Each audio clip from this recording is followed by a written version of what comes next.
Okay, so we've introduced the idea of what a topology is.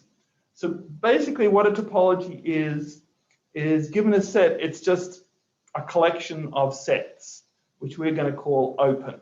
So the whole idea of a topology is just to announce which sets are open. And so the thing that makes it a topology is that open sets remain open if we under arbitrary union. So an arbitrary union of open sets is open, and under finite intersection. So a finite intersection of open sets is also open. Okay, and that's just it. And so today what we're going to do is we're going to start looking at various ways to define topologies in kind of like a standard way. So let's start off with the real number line. And this, what we call the standard topology on R. And this is really a really good example to think of. It's like a first example to think of with your intuition thing. Well, what does this tell us about R? And this is actually not only is it the standard topology on R, it's really the standard topology. So the topology is generated by the collection of all open intervals in the real line. So AB in the brackets signifies that it's open. So X between A and B. And so whenever we talk about R, that's always going to be the topology we assume is going to be referred to. But we can define other topologies on the real number line. There's the lower limit topology. So this is a different basis now. And this is generated by the collection of half open intervals. So this time we've got a square bracket at the A. Okay, so that means A is included in the set, in the basis element. And then another topology is generated by not only the open intervals, as in the standard topology, but also all sets of the form where we take an open interval and we remove the reciprocals of all positive integers. Okay. And so straight away you can tell that something weird is going to happen at 0 in this thing. So the first thing to note is that these are actually all topologies. And the reason why they're all topologies is that these are all bases. Okay, and so what do we need to be it to be a basis? Well, we need it to anytime we have an intersection of two basis elements, it has to be another basis element. And that's true if you just go through. So two open intervals, intersect them, you're either going to get an open interval or an empty set. A half open interval, the same thing. And the same thing with the third thing here. Okay. Now, the interesting thing is that these three topologies are all different. So we've got three different bases. So we've seen situations where different bases generate the same topology. We saw that when we looked at R2 with circular and rectangular bases. These ones are different, and in fact, these two, the lower limit topology and the K topology, is strictly finer than the standard topology. Okay, so finer, what does that mean? That means there's more open sets in those topology than in the standard topology. And these two topologies are different and they're not comparable. What does it mean that they're not comparable? That means there are open sets here which are not open here, and there's open sets here which are not open there. Okay, let's go ahead and do that. So we want to show that this is coarser than those two. So we have to give these topologies a name. So let T be the standard topology.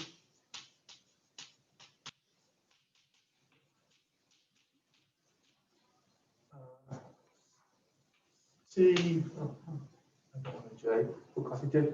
T prime be generated by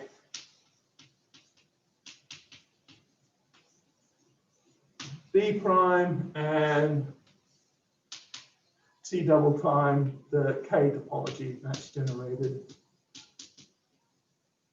by that basis. So why is that finer than that? So let's consider AB, an open interval. So that's an open interval in that standard topology there. And let X be in that open interval. And let's consider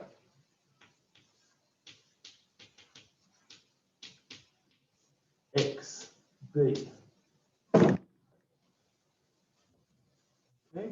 So this is, of course, going to be in the RL lower limit topology.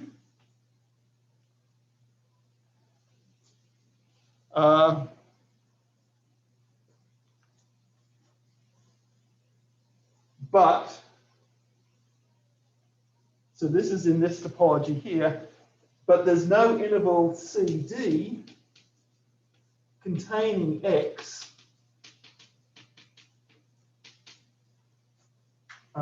lying in XB, which is what we need to happen.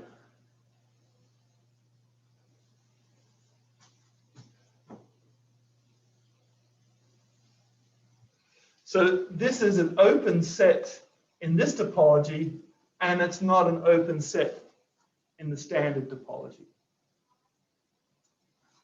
Okay. So that means it's strictly, so this means that T prime is strictly finer.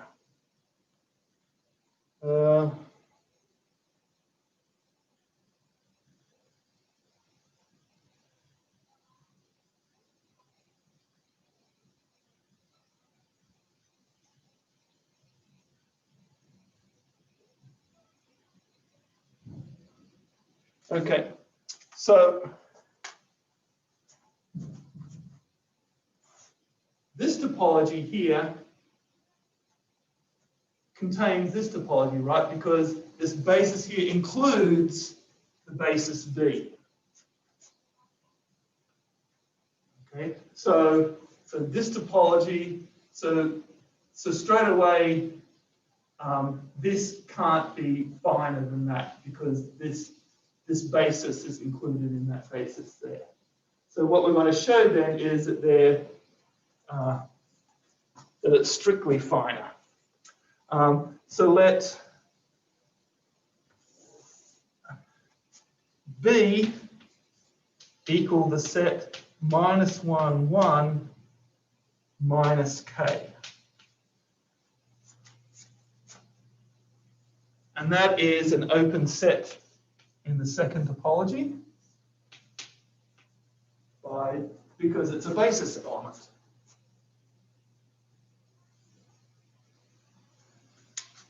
But there's a problem with 0 because 0 is an element of B, but there's no open interval containing 0, which is contained within B. I mean, that's the whole point of removing the 1 over integer points. It makes it impossible for 0 to lie in any open interval in the standard topology and it to be open in this thing here. So that shows that T double prime is strictly finite in T.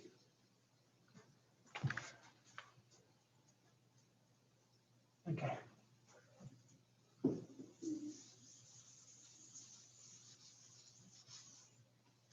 Lastly, why can't we compare T prime and T double prime? Okay, so as I said, we've got to show that there exists open sets in one, which is not open in the other, and that's fairly easy. So for example, 2, 3 is in T prime, but it's not in T double prime for the same reasons when we did the proof there. And we can do the same thing with 0 with B. B is an element of T double prime, but B is not going to be in T prime. So they're not comparable.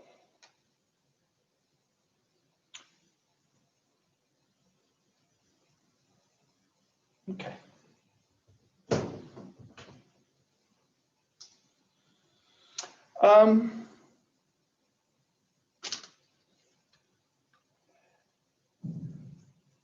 So we've talked about basis, and so remember the point of a basis is that you can construct a topology from a basis just by looking at arbitrary unions. Sometimes you want to include finite intersections, and that's where you get to a subbasis. So a subbasis for a topology is a collection of subsets whose union equals X,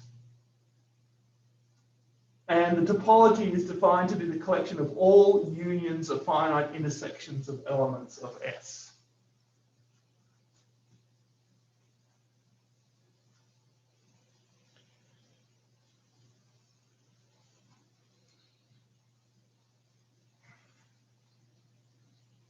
Okay. Why is this a topology? Okay, so we've got a. So what are the requirements of a topology? Condition 1 says that every element has to lie in some open set. Well, that's covered by this first segment here, subsets of X whose union equals X. Okay, so every X has to lie in some S.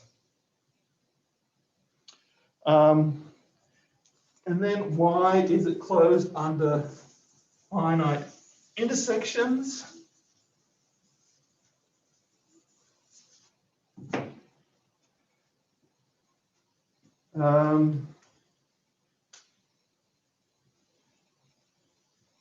So if we've got B1 equal to S1 intersected S2 intersected SM, and B2 equal to S1 prime intersected S2 prime intersected Sn prime, then if we look at their intersection,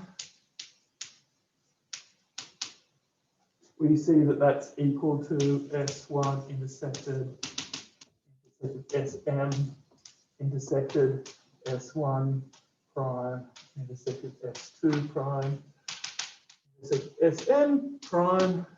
Well, we can just remove the brackets and we see that it's a finite intersection of elements of S.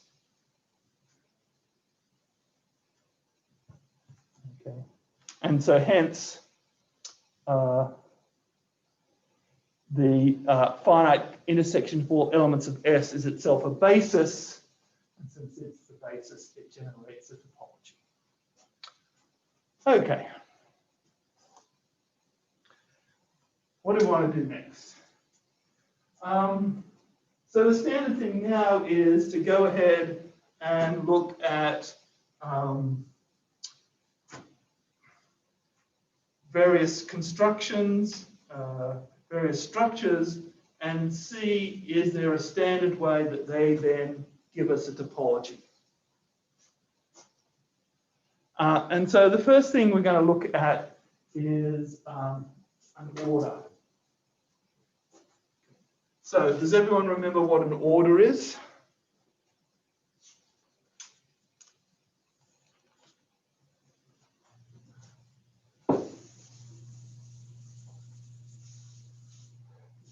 So if I have a set X and we put an order on X, there are three requirements. Same relation with comparability. So there's so comparability, which means that either X equals Y, X is less than Y, or Y is less than X. What did you say? Anti-reflexivity? Or non-reflexivity or anti-reflexivity, which means that X is not less than X. And transitivity, okay, that's the easy one. X is less than Y, Y is less than Z, then X is less than Z. Okay, so they are the three things that make up an order. So if we have a set and an order relation, and we're given any two elements, okay, and let them be distinct elements, so they're not equal. So by the comparability requirement, one is less than the other. Without less of generality, let it be A. And so given any two elements like that, that they naturally define four subsets, which we're going to call intervals. So there's the open interval, the elements between A and B. There's the closed interval that lie between A and B and include A and B. And there's the two half-open intervals that made of the stuff between A and B and then including just one of the endpoints and not the other. Okay.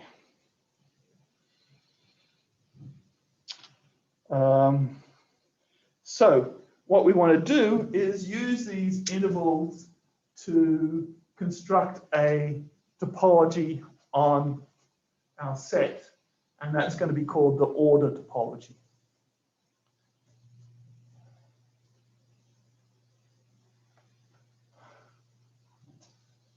So again, we have a set with an order relation. We're going to assume that X has more than one element, because if you don't have more than one element, order is just trivial. There's really no order. And we're going to let B be the following collection. And of course, we give it the letter B because it's going to turn out to be a basis. Okay. So we want to include all intervals of the form AB, open intervals of the form AB. And then for technical reasons, we want to include these things here. So if the set has a smallest element, and remember not all sets do have a smallest element, so Z plus has the smallest element, but Z doesn't, then we want to include all intervals of the form half-open intervals, including A0 going up to B. We need this, right? Because if the smallest element, if the set has a smallest element, there's going to be no open intervals containing that smallest element. So this is just a technical thing, just so that we can include that. And everyone should see that I've made a mistake here, because this actually should be a closed interval here. The same thing happens if we've got a largest element. Again, if the set has got a largest element, there's going to be no open intervals containing it, so we want to throw those sets in. Okay.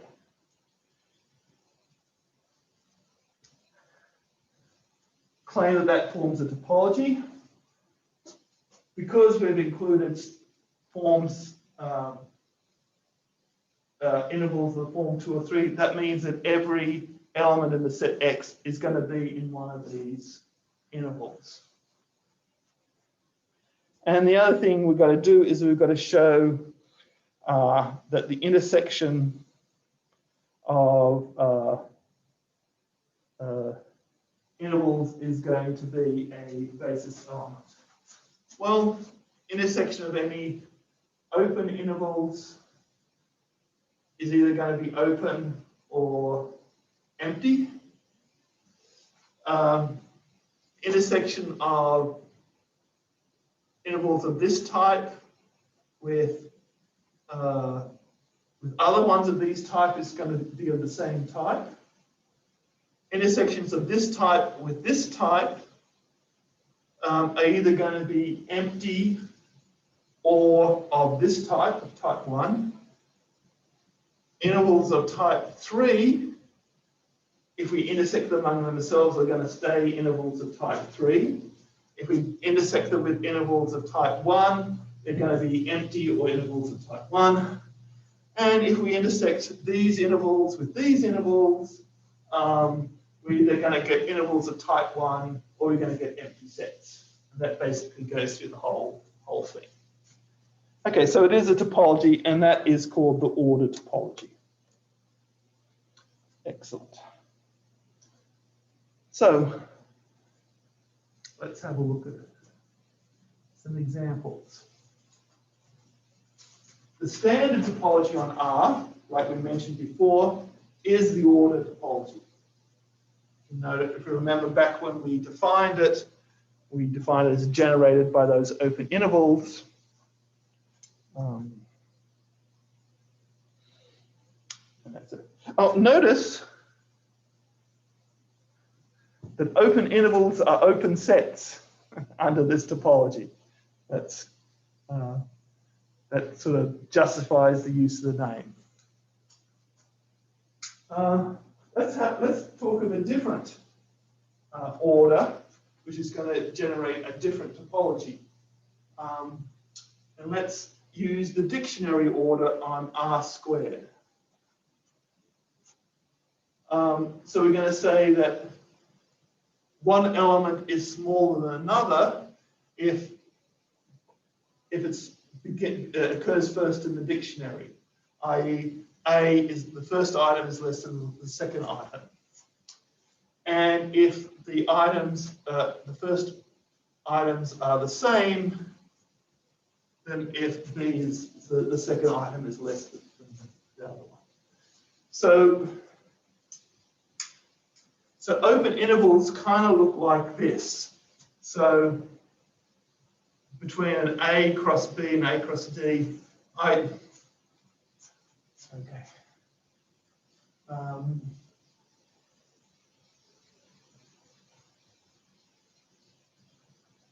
yeah, I got myself a little confused with notation, you might have noticed. I should have called this A cross B and this C cross D, because I don't want to get confused between open intervals and elements of R2. If you notice that typically we use the same notation book. So I'm going to start using cross notation then. So this should have been A cross B and this should have been C cross D. So these are open intervals, but then these are open intervals as well. And this is not a line. This really signifies like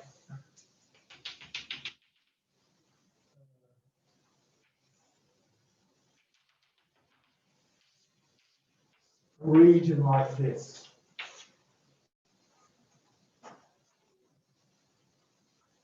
So which collections of these make a basis for the topology?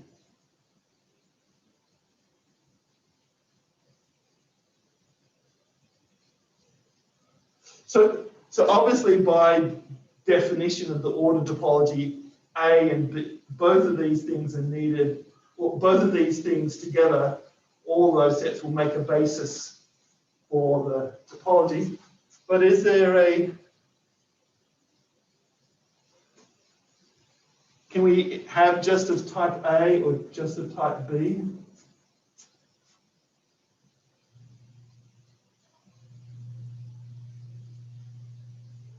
I think we could have just type A. Or If you have a type A, how are you going to get something of type B? it's the other way around.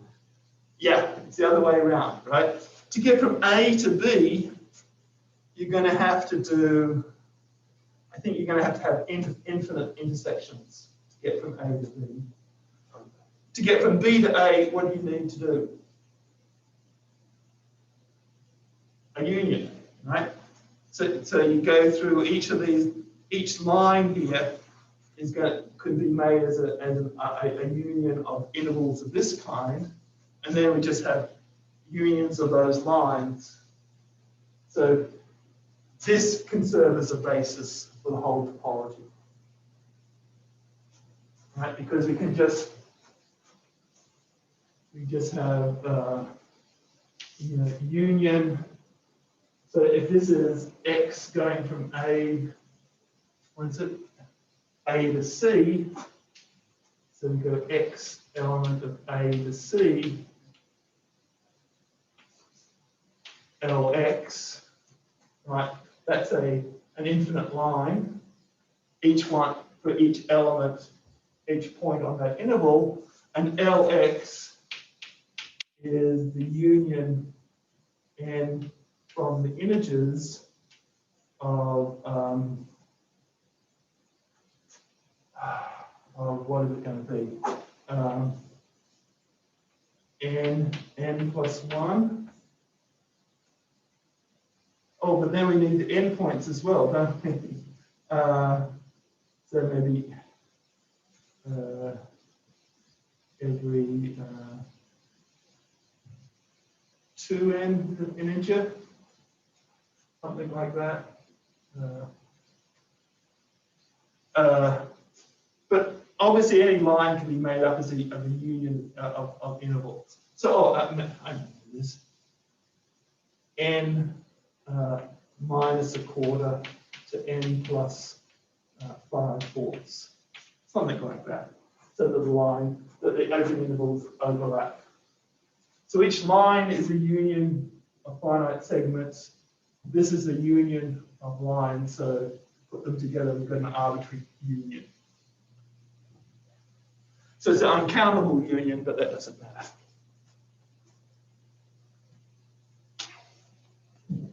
Is that okay? Are you kind of looking, staring the eyes at that?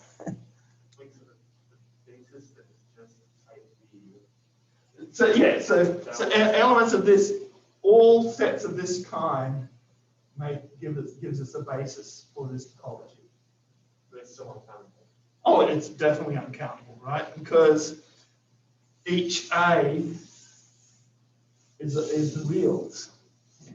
So it's at least the countability of it. So it's R in one direction and the integers in another direction. So now we've got So it's like R cross Z. now we've got two bases, one of which is strictly a subset of the other. Yes. That's kind of fancy, I think. Okay. Let's have a look at an example where we've got a smallest element. So let's talk about Z plus. Well, what's the order topology on that? Well, it's just a discrete topology. It's the same thing as discrete topology. And its basis is, and an example of a basis would be this kind. plus all these ones, n minus. So each one of these is a singleton. And if we have every singleton being a basis, then that means we have the discrete topology.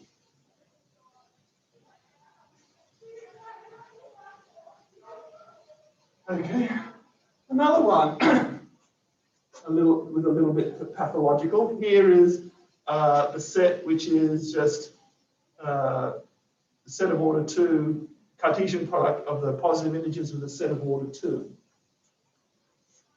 And we're going to put the dictionary order in this.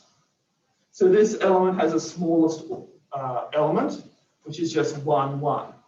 Right? Because 1 is the smallest element. This set 1 is the smallest element in that set. As the smallest element. In this case here, the order topology is not the discrete topology. Right. How do you show something is not the discrete topology? Well, you've got to show that there exists a singleton which is not an open set. And, well, the element 2, 1 is not an open set. Right? Because it's not a smallest element, so we need to put 2, 1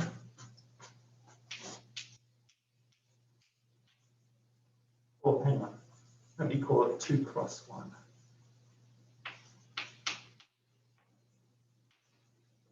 We need to put it between 2 elements. Well, above it, we can put 2 cross 2. That's no problem. But what are we going to put here? Now, the fact is that 2 cross 1 is bigger than 1 cross n for any n.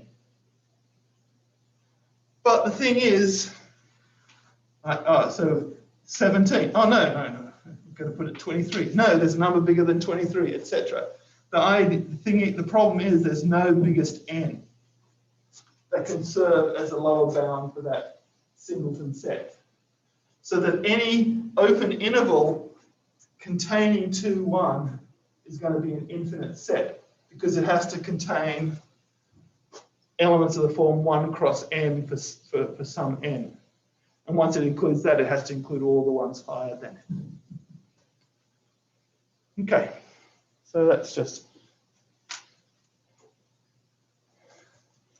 But of course, this is more of interest in set theory than in topology, really. Is the topology the power set minus that set? Sorry? Is that the only thing missing to make it a discrete topology? Or would it be I think so, yes. This is because every other singleton is in. Every other singleton is in the topology. Yeah. Right.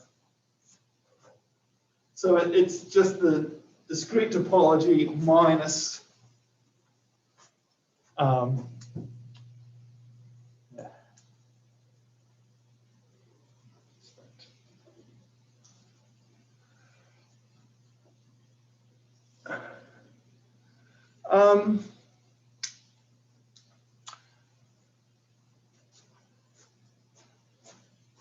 so we can kind of generalize the concept of an interval with the idea of array.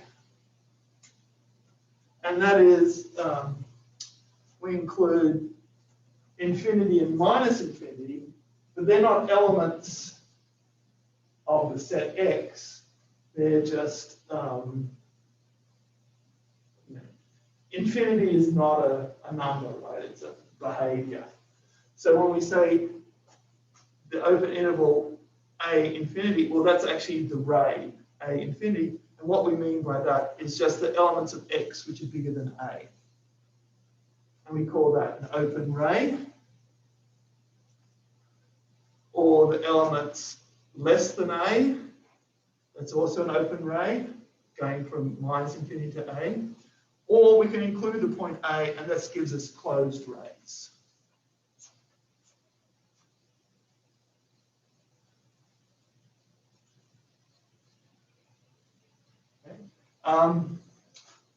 The nice thing about rays is that gives us a subbasis. Because remember, the open intervals were the basic things that gave us the basis for the topology. This forms a subbasis. And it's a little bit smaller, so it might be easier to deal with. And it's easy to see that this is a subbasis because every open interval is the intersection of two rays. So for example, A infinity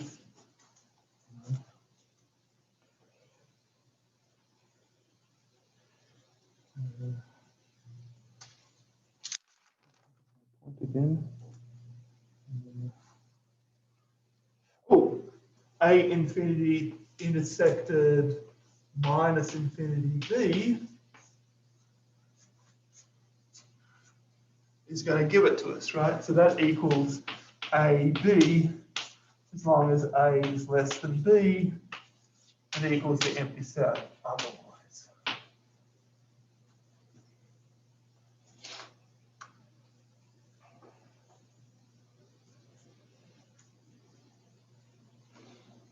And if there is a smallest element, then minus infinity A equals A0A equals that half open interval. And similarly, if there is a largest element, just means that there's nothing really between minus infinity and A0, the fact that there's a smallest element. And why are open rays open sets in the order topology?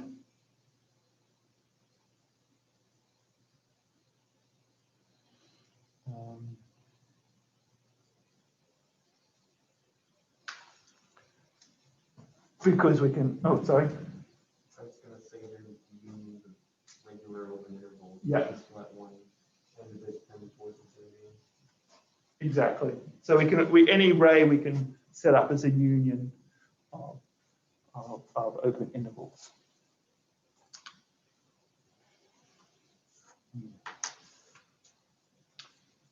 Okay.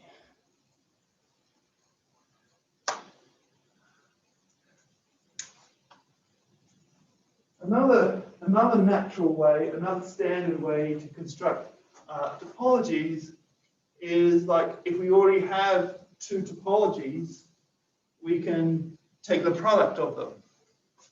And there's a natural way in which to then put a topology onto that product. So if we have topological spaces, the product topology is the topology having as basis the collection B of all sets of the form U cross V, where U is an open subset of X and V is an open subset of Y.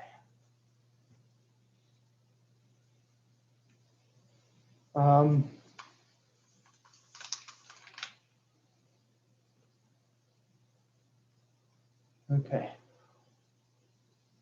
Why is this going to be a basis?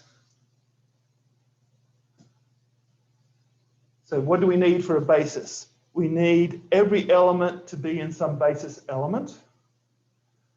Well, that's trivial, right? Because X is open in X and Y is open in Y.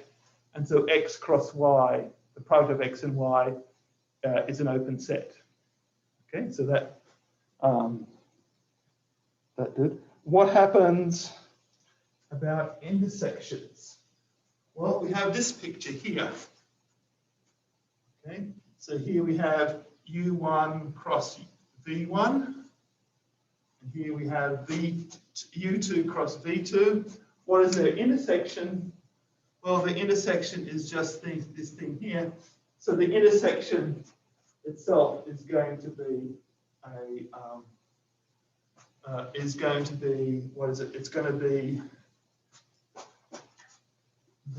U1 cross V1 intersected U2 cross V2 is going to equal U1 intersected U2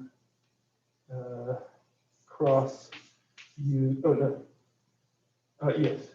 cross V1 intersected V2.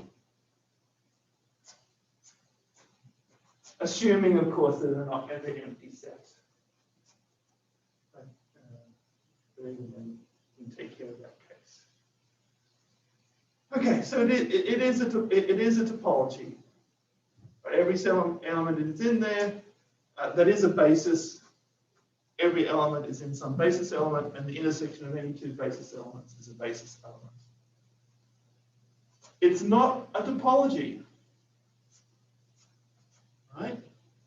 Why isn't it a topology? Looking at that picture there.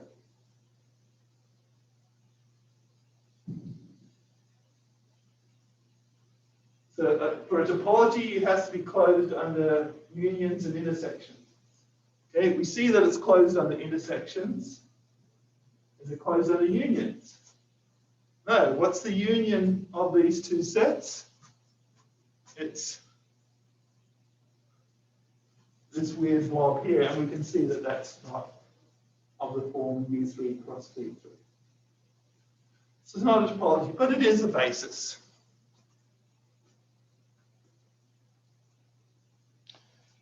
Okay.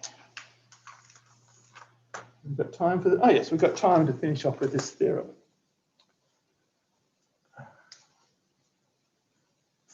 Okay, so what is it saying here, the definition? It's saying that a basis is this entire U cross V, where this is in the entire topology of X, and this is the entire topology of Y. Okay? So we'd like to cut that basis down. That's kind of too big a basis. And so this theorem tells us a smaller basis. It says that if we have a basis for X and a basis for Y,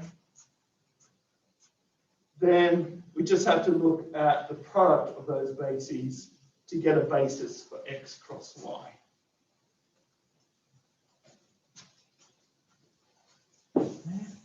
That kind of makes sense. So let's go ahead and prove that.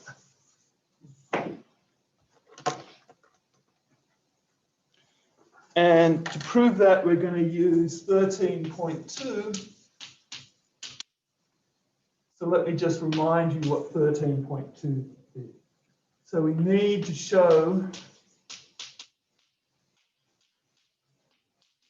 for each open U, there exists an element of U such that there exists a D in the collection D with X. No, sorry, that's not. There exists and each. Okay, so for each open set U and for each element of that open set, there exists a basis element in D such that X is in D and it's contained, which is contained within U. So that's what we need to do.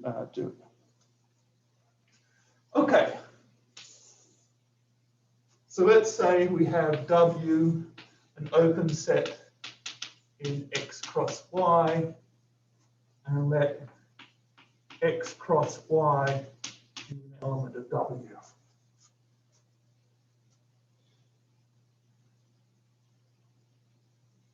Okay, now by the definition that we have up here, there exists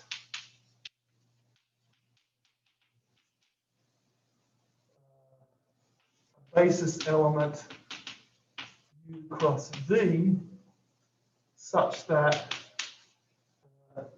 X cross Y is in U cross V, and that's contained within W. Right, so this is by the definition. So by the basis, remember the definition of the product topology says is that the basis is of all open sets U and V.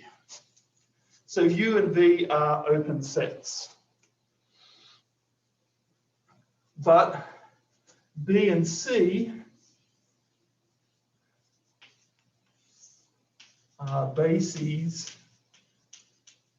for X and Y, and we use that, so there exists a B in the basis for X such that X is in B is contained within U, and there exists C in the collection C such that Y is in C, which is contained within B. And then if we look at X cross Y, we see that that's an element of B cross C, and that's contained within W. Right, because it's contained, well, it's contained within U cross V, which is contained within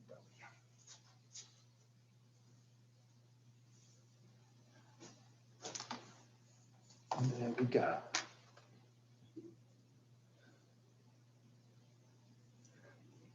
So by 13.2, we're done. Okay, is that a good time to take a break? Will, do you have a question? Okay. So we've seen that order on a set gives us a natural topology, and then we can stick spaces together to form topology in their product. So what we're going to do next time is we're going to finish looking at the product topology, and then we're going to see how we can have subtopologies. So the idea that now if we've got a subset Y of X, is there a natural way then of putting the topology of X onto a topology